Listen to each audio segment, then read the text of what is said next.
Bienvenue sur Africa 24 dans cette nouvelle édition du Morning News. Voici les titres de l'actualité. Vers la simplification et la dématérialisation des procédures administratives au Cameroun, une réunion en ce sens était organisée ce 11 janvier, une séance dirigée par le ministre de la Fonction publique et de la Réforme administrative, Joseph Lé. Le Conseil de sécurité de l'ONU réuni sur la question de la dégradation de la situation sécuritaire en Afrique de l'Ouest, un fléau aux conséquences humanitaires lourdes pour la population. Et puis des mesures incitatives pour répondre à la pénurie de soignants au Maroc. C'est la stratégie adoptée par le gouvernement à l'heure où les contaminations au Covid sont en hausse dans le pays. Les détails à suivre dans ce journal. Mais tout d'abord, la rue ne décolère pas au Soudan. Ce jeudi, des manifestants ont de nouveau investi les rues de la capitale Khartoum et d'autres villes du pays, dont Bari et Omdurman. Un État entièrement civil où encore le peuple est plus fort et la régression est impossible. Tels étaient les différents slogans scandés par les protestataires. À Khartoum, la tension était particulièrement palpable. Les forces de sécurité auraient une nouvelle fois utilisé des grenades lacrymogènes pour disperser la foule, selon les témoins. De son côté, la police soudanaise dit avoir perdu un de ses généraux. L'année 2022 s'annonce déterminante pour le Cameroun en matière de dématérialisation des procédures administratives.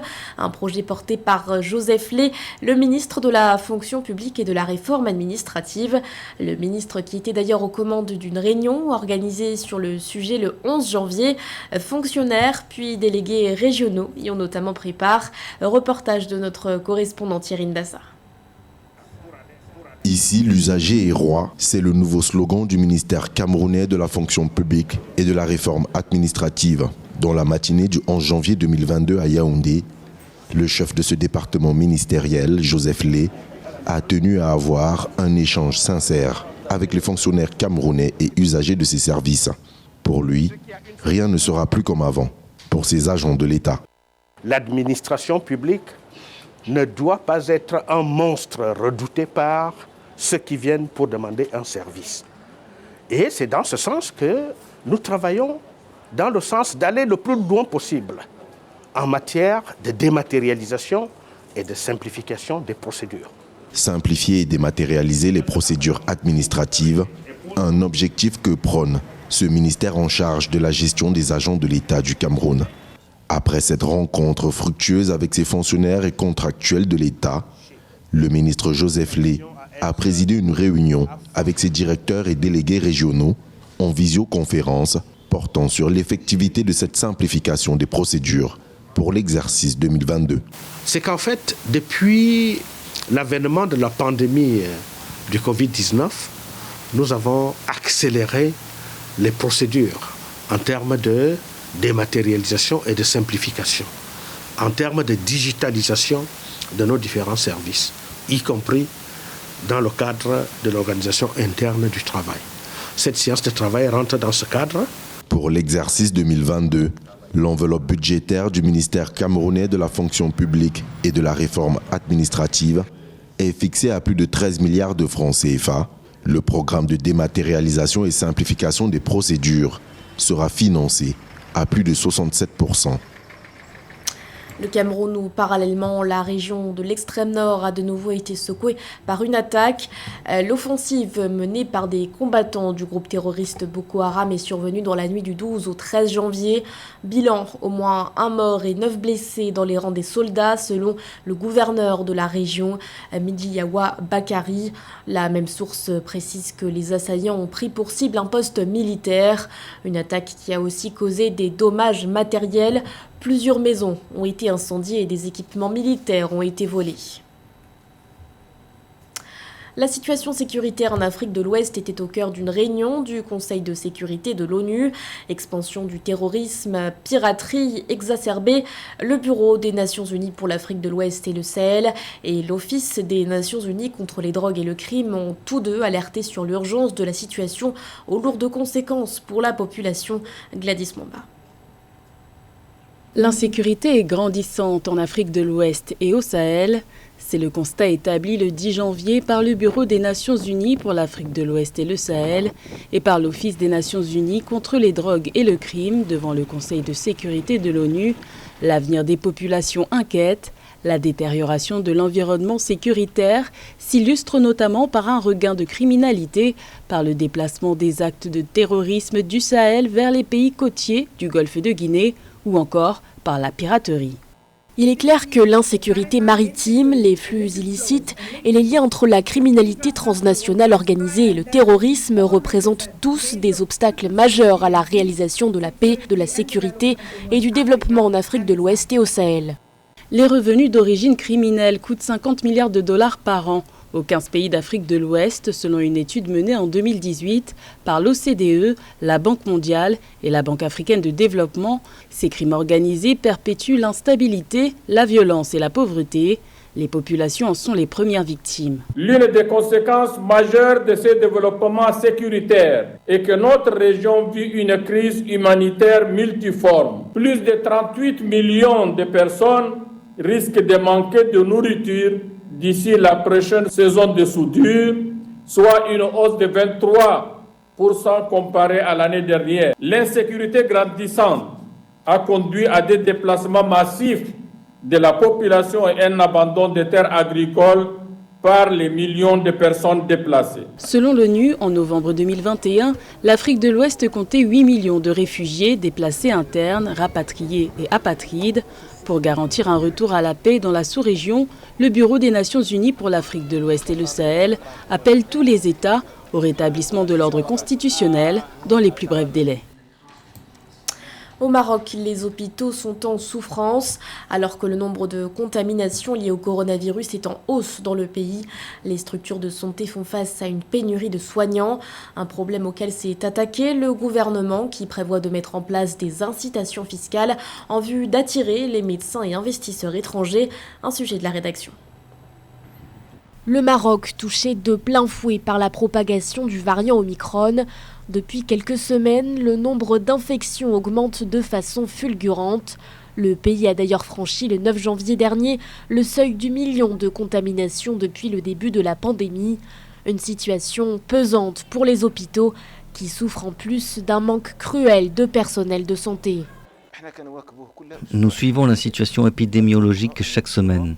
Nous nous attendons à ce que le pic soit atteint entre fin janvier et début février et que d'ici la fin février ou début mars, la situation évolue. Selon le gouvernement, le Maroc est actuellement confronté à une pénurie de 32 000 médecins et 65 000 infirmières. Un nombre difficile à combler dans la mesure où chaque année, seuls 1200 médecins reçoivent leur diplôme selon le ministre. Pour soulager les structures de santé, les autorités ont planché sur la mise en place d'incitations fiscales, et ce en vue d'attirer davantage les médecins étrangers. Les étrangers avaient l'habitude de rencontrer des difficultés lorsqu'ils voulaient venir au Maroc, tout comme les investisseurs et les médecins en exercice, même s'il s'agissait de médecins marocains résidant à l'étranger. Aujourd'hui, nous avons levé ces obstacles dans le cadre du projet de loi 3321. Désormais, tous les étrangers, qu'ils soient investisseurs ou médecins, seront traités de la même manière que leurs confrères marocains. Ce projet de loi venant modifier la loi 131/13 relative à l'exercice de la médecine avait été adopté en juin dernier par la Chambre des représentants. Outre ces mesures fiscales, les autorités prévoient également d'augmenter les salaires des agents de santé. Nulle part ailleurs dans le monde, nous assistons à un enfer comme au Tigré. Ce sont les mots prononcés par le directeur général de l'Organisation mondiale de la santé, Tedros Adhanom Ghebreyesus, qui a dénoncé le blocus humanitaire dans cette région située au nord de l'Éthiopie, région dont il est lui-même originaire, en proie à un conflit depuis plus d'1 an. Les explications de Gladys Mwamba. C'est un plaidoyer en faveur de sa région natale. Le chef de l'Organisation mondiale de la santé, Tedros Adhanom Ghebreyesus, appelle les autorités éthiopiennes à garantir un accès humanitaire sans entrave au Tigré, théâtre depuis 14 mois d'un conflit armé entre les forces fédérales et les anciennes autorités locales issues du Front populaire de libération du Tigré.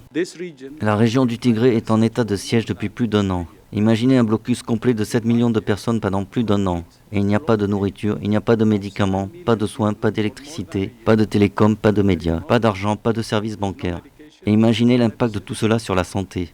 Le manque de médicaments a un impact direct et des gens meurent. Mais le manque de nourriture tue aussi. Et en plus de cela, les attaques quotidiennes de drones tuent des gens. Une situation que le chef de l'OMS a une nouvelle fois dénoncée le 12 janvier lors d'une conférence de presse à Genève.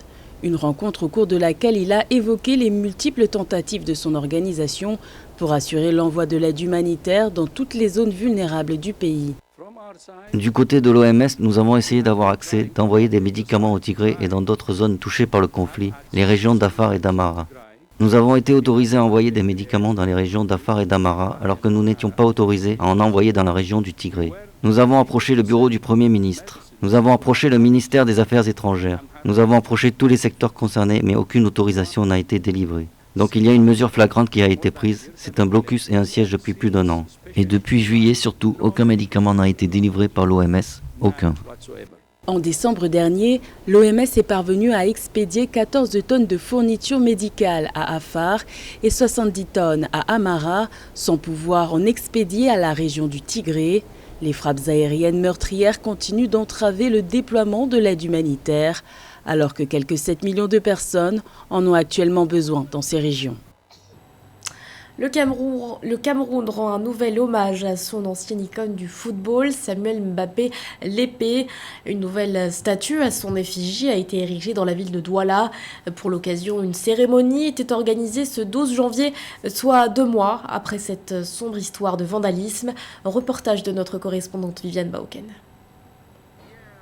Un hommage en l'honneur de la star de football continental Mbappé l'épée, ce 12 janvier 2021 à Douala. De son vrai nom, Mbappé Moumi Samuel, celui qui s'est fait surnommer le maréchal dans les années 65, a été immortalisé par un monument en son honneur.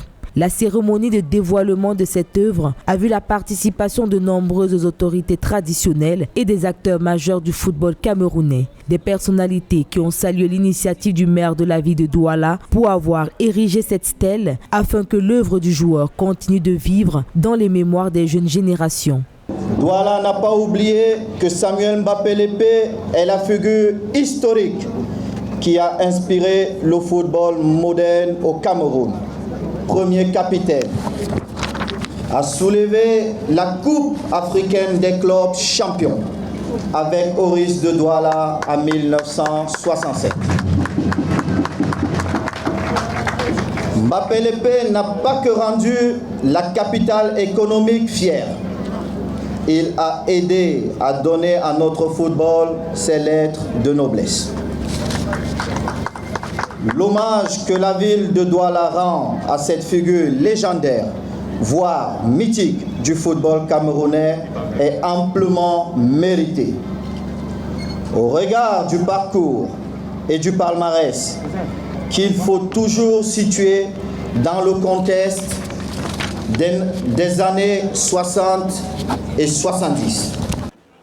L'hommage à l'ancien international Mbappé autour de sa stèle a été l'occasion pour les anciens footballeurs et les autorités traditionnelles de vivre d'une part les passions de leurs années oubliées, mais également de porter à l'attention des autorités la nature de leur situation sociale. Parce que les Congolais nous mettaient par 1-0. Vers la fin du match, Mbappé voulait se déchirer parce qu'il demandait qu'on lui donne le maillot, il va aller égaliser. Malheureusement, son nom ne figurait pas sur la liste des joueurs envoyés à la CAF. C'est pourquoi Mbappé, ce jour-là, était complètement désolé. Nous sommes rentrés chacun de son côté, on ne savait même plus où on était. Voilà comment nous avons terminé cette journée.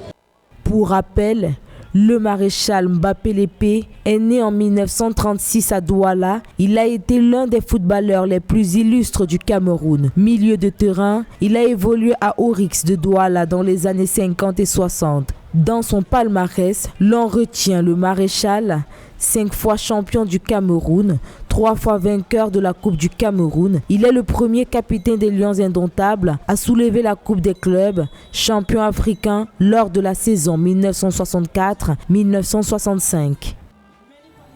On reste au Cameroun avec les matchs programmés pour la journée de ce vendredi. Dans le cadre de la CAN 2022, le Sénégal sera face à la Guinée, suivi du face-à-face Malawi-Zimbabwe.